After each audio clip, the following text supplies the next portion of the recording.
Liam Harlow had two things worth keeping: a 7-year-old daughter who still believed stuffed rabbits could hold opinions, and a car design that had taken him 3 years to build from nothing. When billionaire Sebastian Grant invited him into the Manhattan Tower, Liam believed it was the chance that would change everything. 6 months later, the car appeared on the cover of every luxury automotive magazine under the name Grant Phantom and Sebastian, stood before a crowd of thousands accepting applause with the ease of a man who had never once considered that something might not belong to him. There was no mention of Liam's name, not one line, not one footnote. Liam sat alone in his rented Detroit apartment that evening, holding a rejection letter from Grant Automotive's legal team, listening through the hallway door as his daughter asked why he was so quiet. Follow now, so you don't miss the story of one ordinary father and the truth that shook everything. The apartment on the 3rd floor of a building near the corner of Woodward and Holbrook was the kind of place that stayed cold 2 weeks longer than it should every spring. Liam had lived there for 2 years with his daughter Violet, and in that time he had grown accustomed to the particular sound the radiator made at 2 in the morning, a low, rhythmic knock that was less comforting than it was simply familiar.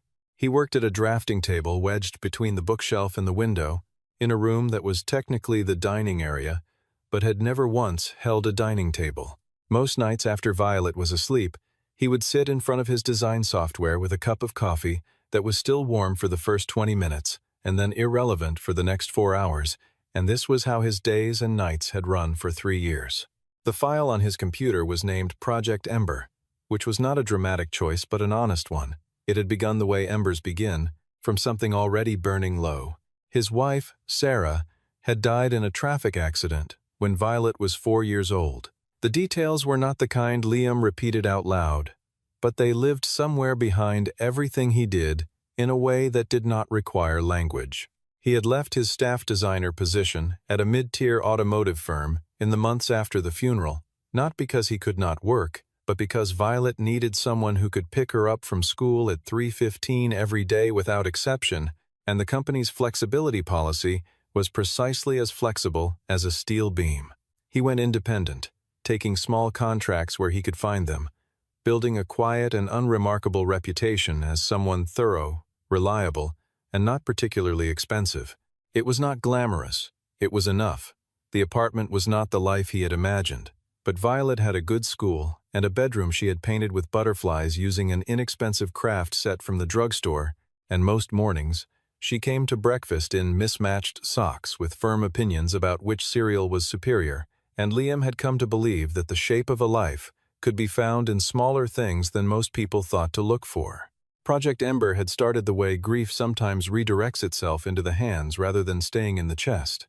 Liam was a structural thinker by nature, and where other designers began with the surface, the silhouette, the stance, what a car looked like, standing still in showroom light, Liam began with what held everything together underneath.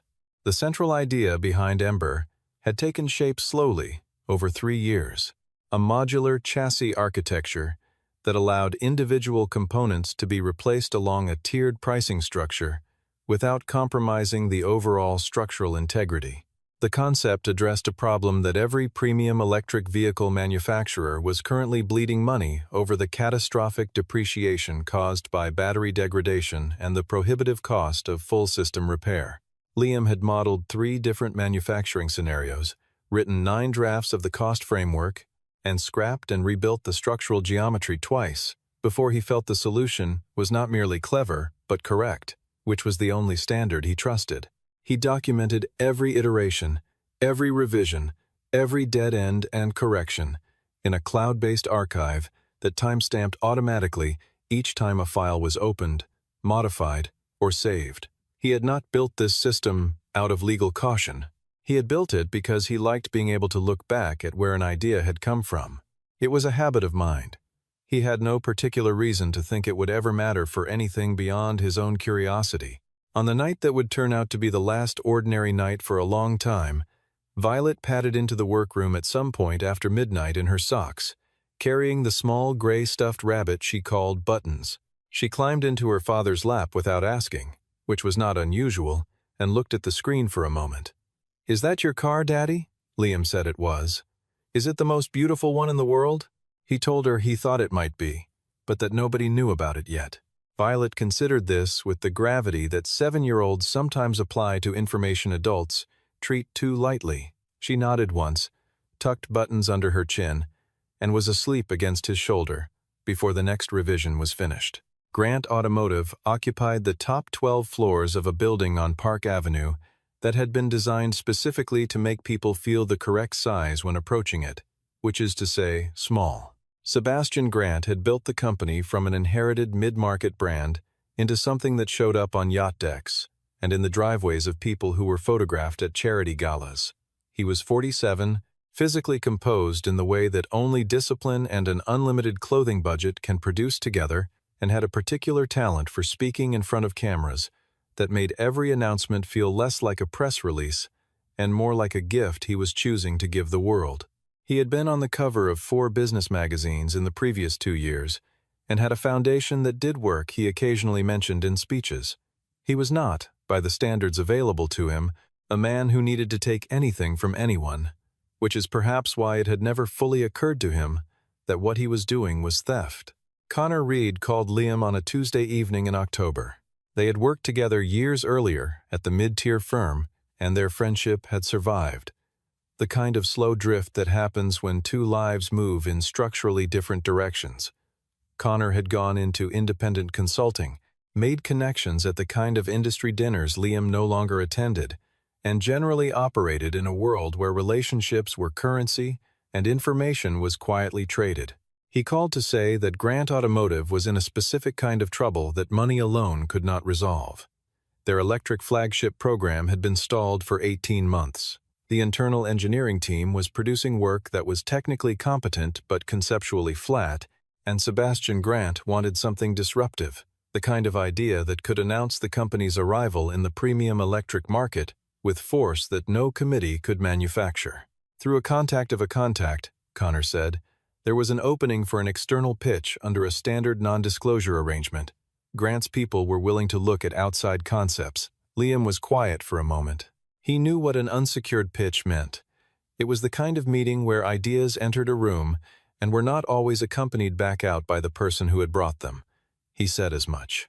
Connor told him the non-disclosure agreement would be in place before any materials were shared, that it was standard, that Grant's legal team was professional. There was a pause, and then Connor said, "This is the kind of door that doesn't stay open." Liam looked at the stack of bills on the refrigerator, held down by a coffee mug.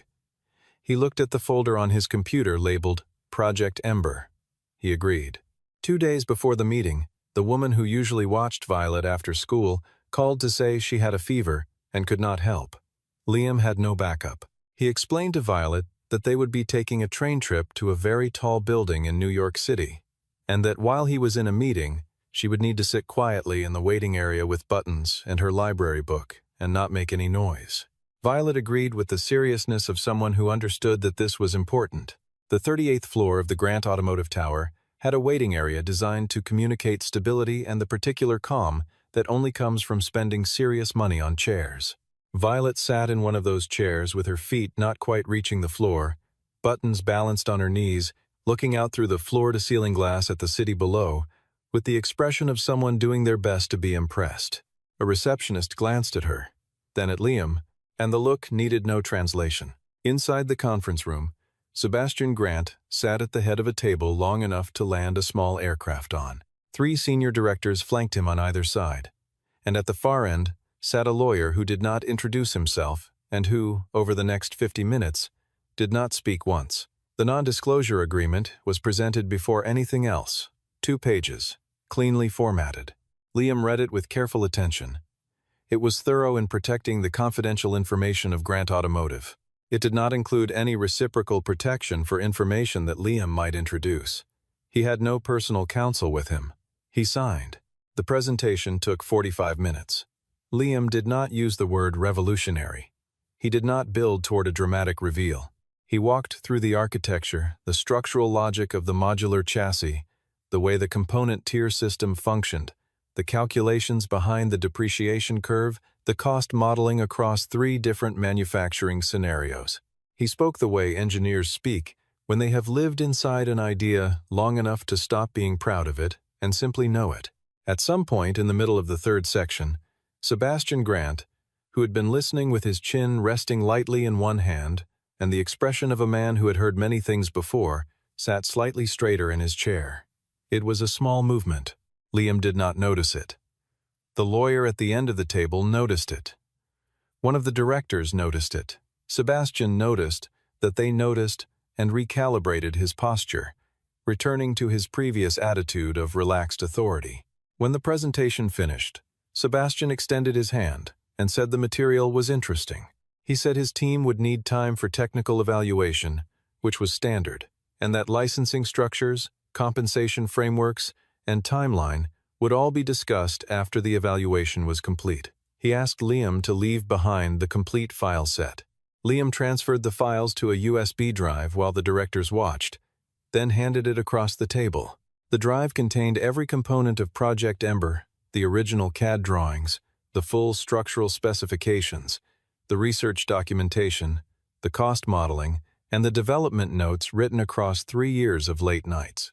It also contained something Sebastian's team almost certainly did not register: a folder called Archive, holding the entire time-stamped backup sequence from the cloud system, organized by date, from the first sketch to the most recent revision. Liam had included it by habit, because he always included it when transferring his work, because it was the record of where the work had come from, and he had never had any reason to think that habit would one day be the most important decision he made. Out in the waiting area, Violet jumped down from the chair the moment the conference room door opened. "Did you win?" Liam crouched to her level. "I don't know yet." Violet regarded this answer with measured skepticism. "Buttons thinks you did," she said. On the taxi to the hotel that evening, Liam looked out at the East River. Something in him had not settled, the way a room does not settle after a door has been left slightly open. The silence lasted 3 months. Liam sent follow-up emails every 2 weeks measured. Professional, never desperate. The responses came from an assistant, never from anyone with a decision-making title, and they all said some version of the same thing. The evaluation was ongoing. Connor Reed became progressively harder to reach. His responses to texts shortened, then came later, then sometimes not at all. Liam noted this without fully naming it. The way a person notes a change in weather they are not yet ready to call a storm. It was a Monday morning in January when the Detroit Auto Show held its annual industry keynote, streamed live. Liam watched on his laptop while Violet sat across the kitchen table eating cereal, buttons propped against the orange juice glass. The stream opened with market projections and announcements from second-tier manufacturers. Then the feed cut to the Grant Automotive segment, and Sebastian Grant walked out from the left side of a stage that had been designed to feel like a cathedral-high ceilings, dramatic lighting, the kind of sound system that makes a man's voice feel like weather. The screen behind him was dark for a moment. Then it lit up with a car. Liam set down his coffee cup. The vehicle on the screen was called the Grant Phantom. Sebastian described it as the culmination of years of internal research and development, a full rethinking of premium electric architecture, designed from the ground up by Grant Automotive's engineering division. He used the phrase flexible, segmented architecture. He used the phrase component tier replacement system. He described the relationship between the structural frame and the battery module in language that was not close to Liam's documented phrasing. It was the same language, the same sequence, the same conceptual framing, right down to the depreciation curve analogy that Liam had used in his development notes to explain why the problem existed in the first place. These were not ideas that existed in any public record. They were not phrases drawn from existing literature. They were words that Liam had written alone in a room at 2 in the morning in a Detroit apartment, and they were now coming out of Sebastian Grant's mouth on a stage before several thousand people and several million watching on screens. "Buttons thinks the car looks a little funny," Violet said from across the table, not looking up from her cereal. Liam did not respond. He watched Sebastian shake hands with the mayor, watched the confetti fall, watched the assembled crowd lift their phones in unison to photograph a car that Liam had built in his head and his machine and his 3 years of sleepless nights. He stood up, walked to the bathroom, and locked the door. He stood at the mirror for a long time. He did not make a sound.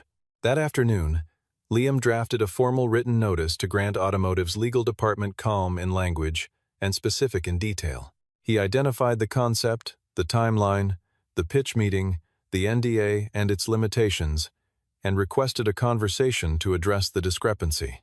The response arrived in less than 24 hours, not from Grant Automotive directly, but from the law firm that represented them on intellectual property matters.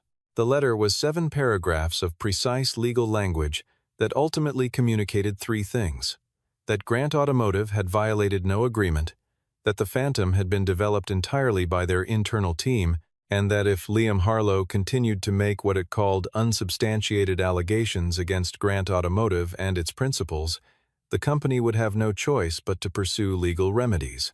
Liam read the letter twice. He set it face down on the table. From the hallway, "Daddy, are you coming for dinner?"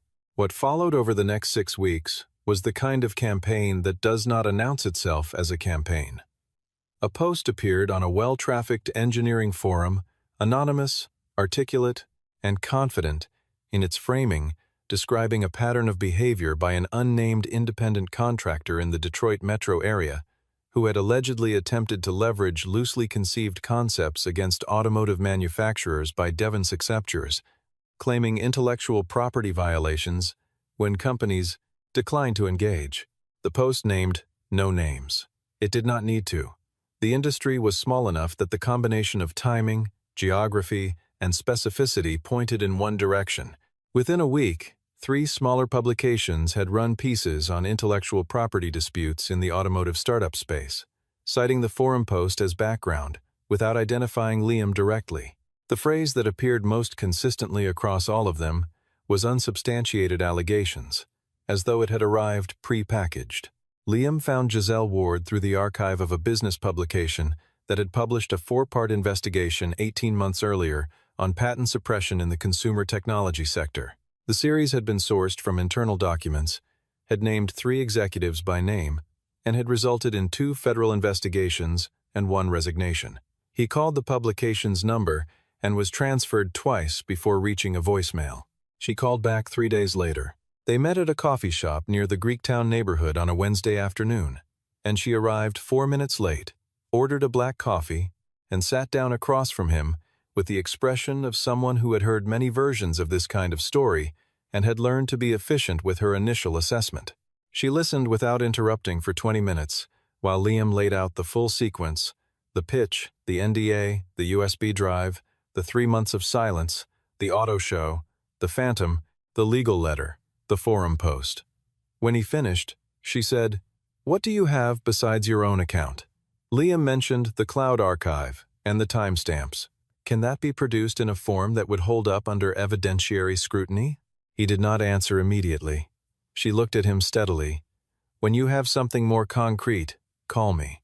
She picked up her coffee, stood, and walked out. She did not seem unkind. She seemed precise. 2 days after the meeting with Giselle, Liam's last 2 active design contracts were quietly terminated. Neither client offered a detailed explanation. One sent a message that read only, "I can't have any association with an active legal dispute, nothing personal." The other simply stopped responding to emails. Liam sat at the kitchen table with a legal pad and did the arithmetic he had been avoiding for 3 weeks. He had approximately 2 months of operating expenses remaining. Connor Reed called on a Friday night not to help.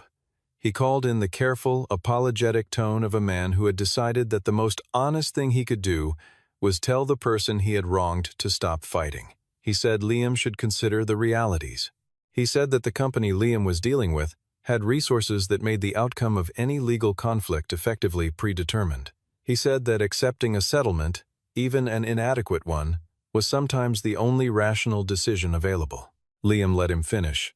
Then he asked, without raising his voice, "Did they pay you to stay quiet?" The line went silent for a long time. Then Connor said, "I'm sorry, Liam." The call ended. Liam set the phone on the table and looked at it. Violet appeared in the kitchen doorway holding buttons. "Who was that?" "An old friend," Liam said. "Is he still your friend?" Violet asked. Liam considered this for a moment. "I don't know yet," he said. "There is a particular quality to the silence in an apartment, when the financial floor beneath a family begins to thin. It is not dramatic, there is no single moment of collapse, no obvious rupture. What there is instead is a gradual narrowing of the space between what exists and what is needed. And Liam felt it that winter, the way you feel a room getting colder without being able to identify the exact moment the heat went off. He still made Violet's lunches every morning. He still walked her to school and picked her up at 3:15 without exception. He still read to her at night and answered her questions about why clouds were different shapes and whether rabbits dreamed and what it meant when a car engine made a sound like a cough. The routines held, but underneath them, the arithmetic on the legal pad was not improving. He pulled up the cloud archive one evening and spent 2 hours going through it with the methodical attention of someone looking for something they hope to find and are not entirely certain is there. Everything was intact. The first file creation, a rough structural diagram, just an early concept, was timestamped at 11:47 at night, with automatic metadata that included the device identifier, the software version, and the geolocation tag that confirmed it had been created in Detroit 3.5 years earlier. Every revision carried the same structure. There were 843 time-stamped entries covering the entire development of Project Ember, from the first sketch to the final submission-ready package. No file had been created after the pitch meeting. Every entry preceded it, sometimes by months, sometimes by years. The record was complete and sequential, and entirely his. Liam printed the archive log, 12 pages, hole-punched them, and put them in a manila folder. He labeled it in pencil. Then he sat at the table with the folder in front of him and understood clearly that this was necessary, but not sufficient. A timestamp proved sequence. It did not prove intent. Grant Automotive could argue parallel development, that their engineers had arrived at the same architecture independently, that the terminology coincidence reflected shared technical vocabulary, that the structural similarities were the natural result of multiple teams working on the same engineering problem with access to the same published research. They had a legal team paid to construct exactly that argument and construct it well. What Liam needed was something from inside the building. Giselle Ward, in the weeks following their coffee shop meeting, had not been idle. She had not called Liam and had given no indication from the outside that she was doing anything at all. But she had pulled the full corporate filing history of Grant Automotive's Phantom project, had spoken with 2 former Grant employees under background-only agreements, and had begun mapping the internal project timeline against the date of Liam's pitch. The gap between the pitch and the first recorded internal engineering directive on the Phantom's chassis architecture was 11 days. She noted this. She began making calls to names she found in the margins of filing documents, the kind of names that appear once or twice in secondary credits and are forgotten by everyone except someone who is specifically looking for them. Isaac Palmer had spent 12 years inside Grant Automotive's engineering division, becoming the kind of person that large organizations depend on without acknowledging the one who understood not just the assigned work, but the KMDUF entire system around it, who could identify a load-bearing problem in a design review before anyone else had noticed the question forming, who arrived an hour early and stayed 2 hours late because the work was genuinely interesting to him. He had been a senior design engineer on the Phantom project from the beginning. 3 weeks after the Phantom's debut at the auto show, when the press coverage was still running, when Sebastian Grant was still doing interviews about innovation and vision, and the courage to reimagine what luxury transportation could mean, Isaac was called into a room by a vice president. He had met twice, and told that his president position was being eliminated as part of a departmental restructuring, standard severance package, standard non-disclosure requirement attached to the package. Isaac signed.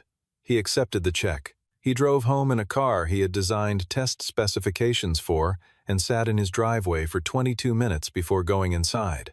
It was not the termination itself that eventually led Isaac to act. It was something older and smaller.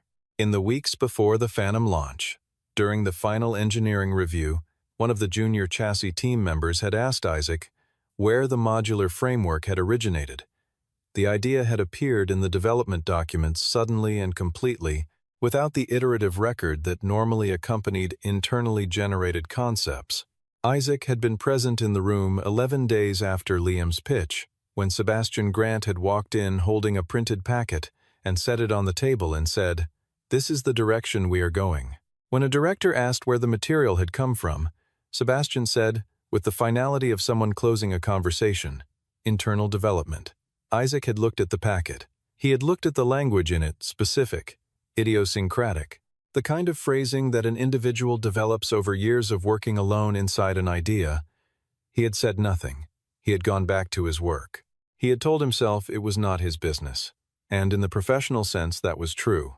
And in the human sense, it was something he had not fully resolved in the month since. He found Giselle Ward's byline on a search for intellectual property coverage. He emailed her from an account he had created for that purpose.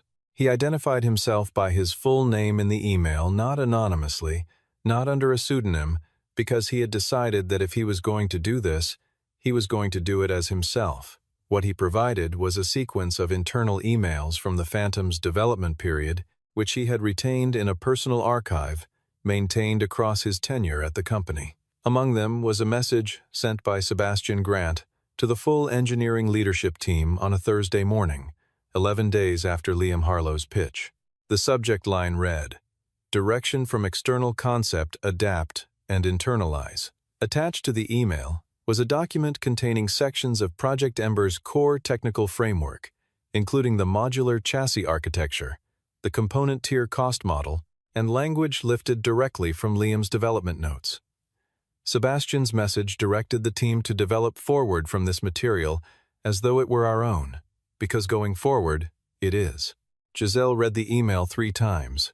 She verified the metadata. She cross-referenced Liam's cloud archive timestamps against the date of Sebastian's internal directive and confirmed that Liam's documentation predated the pitch by 3.5 years and predated the directive by 11 days. She brought in a digital forensics consultant she had worked with on a previous investigation to independently validate the metadata integrity of Isaac's emails. The consultant's report came back in 48 hours. The emails were authentic, unaltered, and consistent with Grant Automotive's known server infrastructure. Giselle called Liam. "Not to ask questions. I need to meet with you," she said. That was all. She arrived at the coffee shop first this time. When Liam sat down, she set a folder on the table and pushed it toward him. He opened it. He found the email with the subject line that included his own work, described as something to be internalized as another company's own.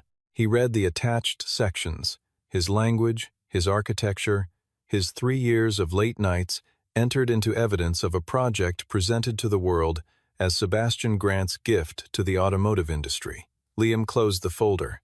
He set it on the table. Something that had been held very tightly inside him for a long time, not rage, not vindication, but the specific exhaustion of a person who has known the truth and been unable to make it visible, shifted, slightly, and let some air in. The law firm's call came 2 days after Giselle's meeting with Isaac. Not from a partner, from an associate, which told Liam everything he needed to know about where Grant Automotive believed they stood. The associate was pleasant in the way that associates are trained to be pleasant, and he said that Sebastian Grant would like a brief, private conversation with Liam, offered in good faith at his earliest convenience. Liam accepted. He understood what had happened. Something had moved in a direction they had not anticipated, and Sebastian wanted to stop it before it reached a door he could not close from the inside. The meeting was held in a smaller conference room on a different floor. No row of directors, no silent lawyer at the end of the table, just Sebastian Grant and one attorney sitting across from Liam. Sebastian was wearing a charcoal suit and looked exactly as composed as a man who has never been publicly embarrassed looks before he is publicly embarrassed. He began with measured warmth, the constructed kind. He said that looking back at the handling of the external concept review, it was clear that there had been lapses in internal protocol. He said that Liam's contribution to the intellectual foundation of the Phantom deserved acknowledgement, the word selected with the care of someone choosing the least expensive item on a menu. He pushed a sheet of paper across the table with a number on it. The number was not small.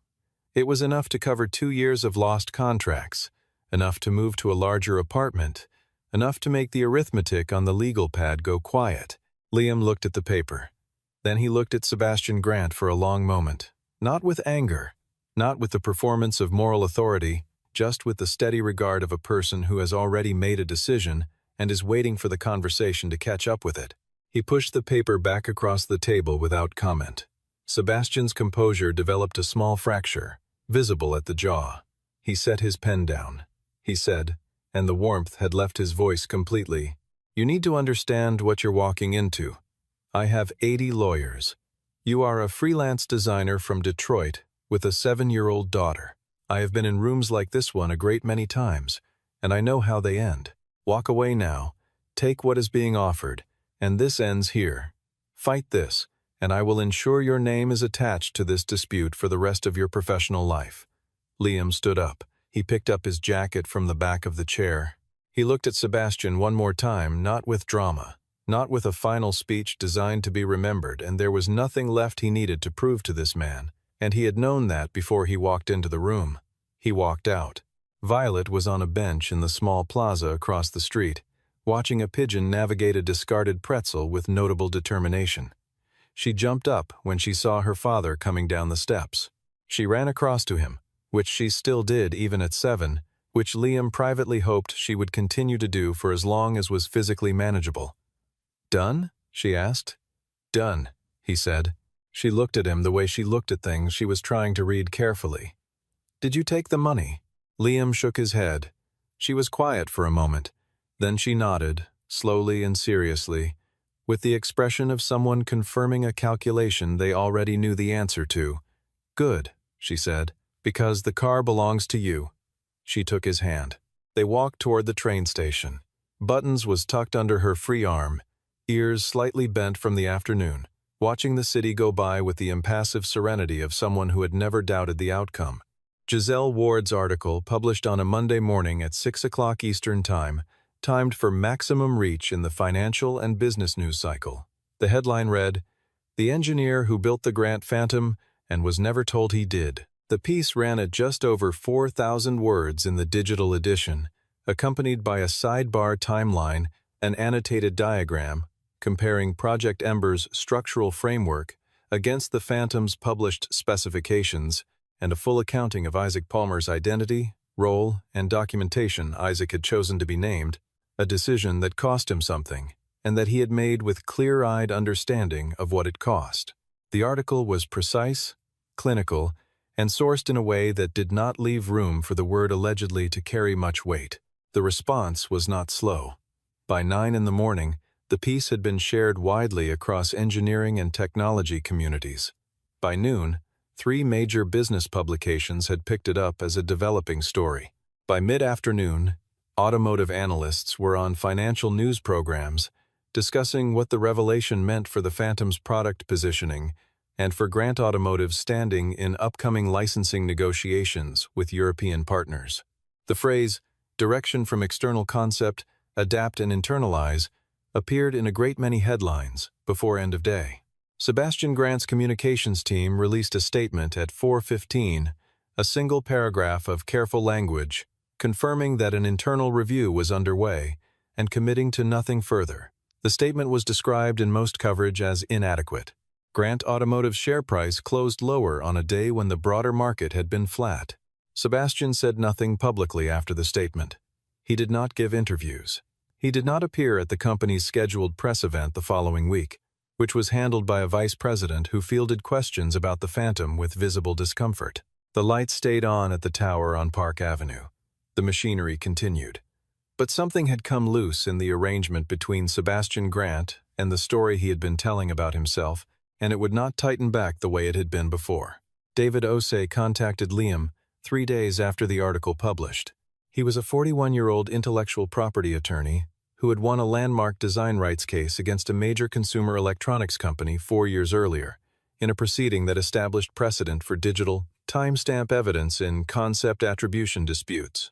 He said he had reviewed the publicly available information and the documentation Giselle had published, and that the case had clear merit and significant legal precedent implications. He was not offering his services as charity. He was offering them because the case was worth taking.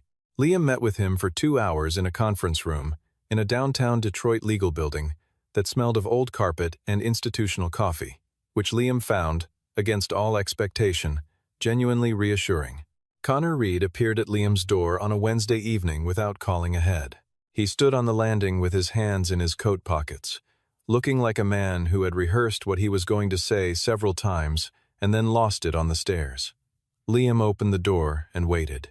Connor said that Grant Automotive had approached him 6 days after Liam's pitch had known about their connection, had offered a consulting contract in exchange for stepping back from any involvement with Liam's submission and maintaining what they called appropriate discretion. He had taken it. He was now prepared to provide a written statement and, if the case proceeded to formal proceedings, to testify. He was not asking for forgiveness. He was telling Liam what he had done and what he was willing to do now. Liam listened until he was finished. "Why now?" Liam asked.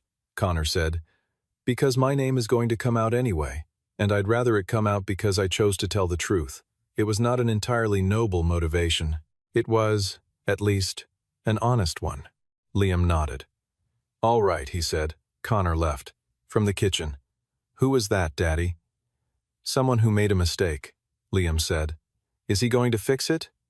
Liam thought about this. "He's trying." The case settled out of court 11 weeks later. The terms of the settlement were not published in full, as is customary in agreements of that nature. But the portions disclosed publicly included 3 items.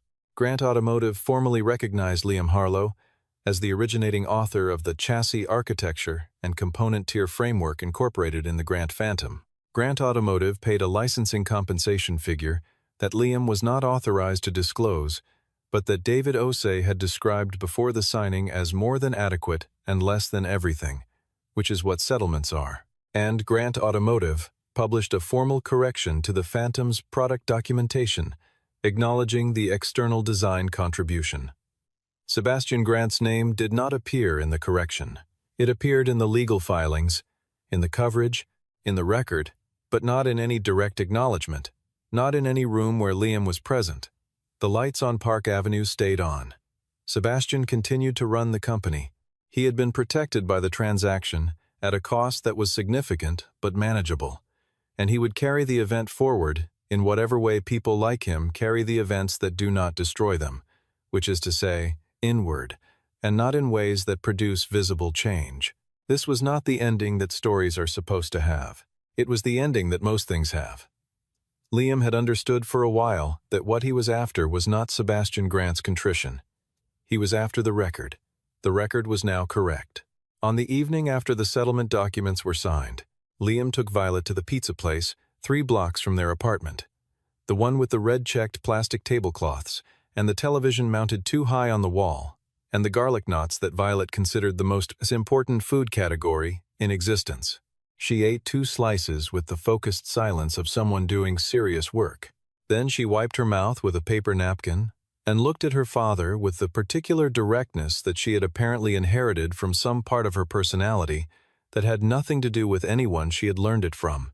"Are you famous now?" she asked. Liam said, "A little bit, maybe." She thought about this. "Does being famous mean we get more pizza?" He said he thought they could probably manage more pizza either way. She nodded. "Buttons says we should celebrate." Liam said Buttons had good instincts. Giselle Ward sent a message the following morning. "Glad it landed right." Liam wrote back, "Thank you." She replied, "I didn't do you a favor. I did my job." He appreciated that she said it that way. 2 weeks after the settlement, Liam rearranged the workroom. He added a shelf along the wall above the drafting table, a low one, within Violet's reach, and she immediately populated it with drawings she had done at school, one small ceramic cat she had made in an art class, and buttons, positioned at the center with the authority of a figure who had earned their placement. On the table, a new file was open, a blank document, time-stamped automatically by the cloud system at the moment of creation. The same system that had run quietly in the background for 3.5 years, recording everything, waiting for the moment when the record would matter. The new file had no title yet. Liam looked at it for a long time. Then he picked up the stylus and began. Violet was asleep in the next room. The radiator made its familiar sound. The apartment was cold in the way Detroit apartments are cold in early spring, 2 weeks longer than they should be. And Liam Harlow, widower, father, engineer, the man whose name was now in the record, drew the first line of whatever came next.